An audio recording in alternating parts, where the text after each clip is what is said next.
They were already on my fence when I ran outside. One of them shouted, "HOA order! Step back or we detain you." I looked at his badge. It was printed paper. Karen stood behind them with her arms crossed, smiling like she had already won. "You don't belong here," she said. "This land is HOA property now." My son was inside, watching through the window. I didn't shout. I didn't argue.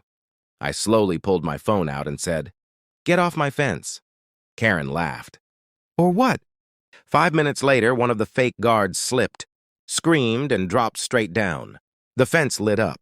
Not fire, not sparks, just a sharp snap that made everyone freeze. Karen's smile vanished. "What did you do?" she yelled. I leaned closer and whispered, "I protected my home. Legally. You shouldn't. Have climbed what you don't own." Karen started screaming, like the world was ending. "He attacked my guards," she yelled, already dialing someone. One fake guard was on the ground, shaking his hand. The other jumped back like he saw a ghost. I turned the fence off right away.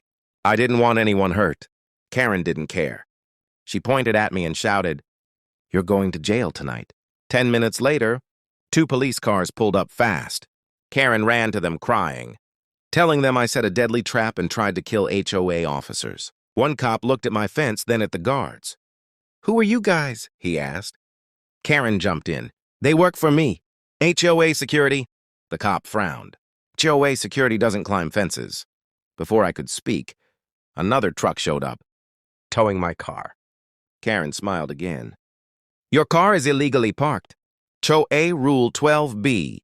My son stepped outside and whispered, "Dad, are they taking our car?" I nodded slowly and said nothing. I was still calm, too calm, because my dash cam was recording, my yard cameras were recording, and the fence wasn't the only thing I had installed. They thought I was scared, but I was just waiting. The tow truck pulled away, my car hanging like a trophy. Karen waved at it. "Lesson learned," she said. One cop asked me, "Sir, do you want to press charges for the fence?" I shook my head. "Not yet." Karen laughed loud. "See, even he knows he's wrong." She didn't notice the small camera on my mailbox blinking red. She didn't notice the guard rubbing his hand, trying to hide the burn mark. Then one of the cops asked a simple question. "Can I see your HOA papers?" Karen froze for half a second, then pulled out a folder. The cop flipped through it slowly. His face changed. "This address isn't under your HOA." Karen snapped, "That's impossible." "I added it last month," I finally spoke. "You can't add land you don't own." She rolled her eyes. "Prove it." I pulled my phone out and made one call. The cop's radio crackled almost right away. He listened, then looked straight at me. "Sir, they're asking if you want us to secure the area." Karen's voice shook. "Secure it from who?" I looked at her and said, "From trespassers." She used fake power. I used real proof. Karen stepped back like the word hit her hard. "Trespassers?" She laughed nervously. "This is my neighborhood." The cop didn't smile. He asked her guards for ID. One had none. The other showed a card with no state seal. The cop took it and said, "This isn't legal." Karen tried to interrupt, talking fast, blaming me, blaming my fence, blaming my attitude. I walked to the gate and opened it wide. "You crossed that line 3 times today," I said calmly. "On camera." The cop looked at his partner. "Run the plates on that tow truck." Karen's eyes widened. "Why?" she asked. The answer came quick. "Because the truck isn't registered with the city."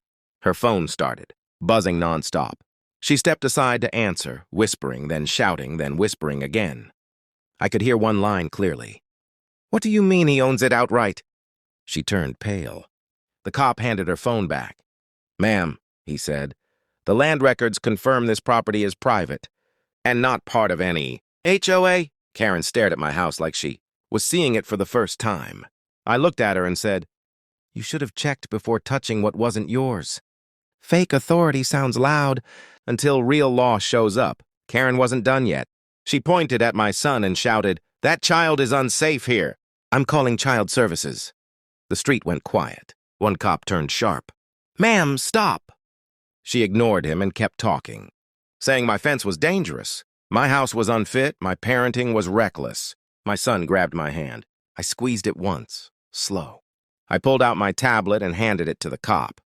"Please watch from this morning," I said.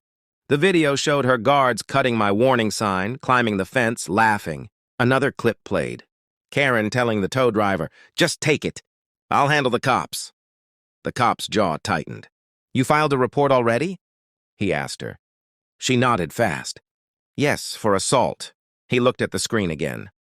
"This footage timestamps before your report." Karen's voice cracked. "That doesn't matter."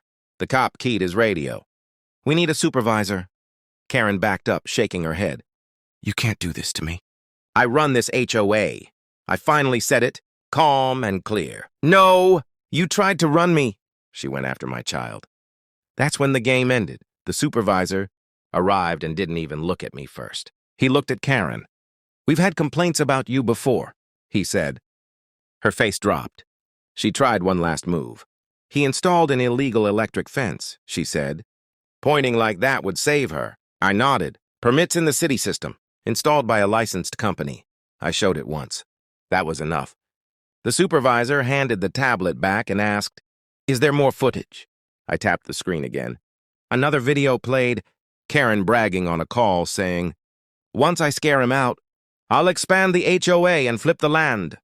Silence hit the street. One guard tried to walk away. A cop stopped him. "Not so fast." Karen's voice got small. "This is a misunderstanding." The supervisor shook his head. "This is impersonation, false reporting, illegal towing, and child endangerment threats." He turned to me. "Sir, do you want to press charges?" I looked at my son, then back at Karen. "Yes," I said. The cuffs clicked. Karen screamed that it wasn't over as they walked her to the car. I leaned in close and said softly, "It ended the moment you crossed my fence. Power feels strong until the truth turns it off." Karen was gone, but the street was still full of eyes. Neighbors slowly came out, some shocked, some quiet. The tow truck came back too, this time with police lights behind it. My car was dropped right where it was taken from. One officer walked over and said, "Sir, everything she did today is documented. Charges are locked." I nodded. No smile, just relief. My son asked, "Are they coming back?" I knelt down and said, "No one can touch our home again." The supervisor shook my hand.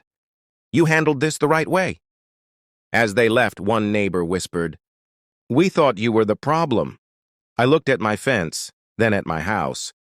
"That's how fake power works," I said. The cameras were still blinking. The fence was still standing. And for the first time all day, the yard felt quiet. I didn't fight. I didn't run. I stayed on my land and let the truth do the work. I didn't build this fence to hurt anyone. I built it to stay free. That night, I sat on the porch with my son. The fence was off. The cameras stayed on. News spread fast.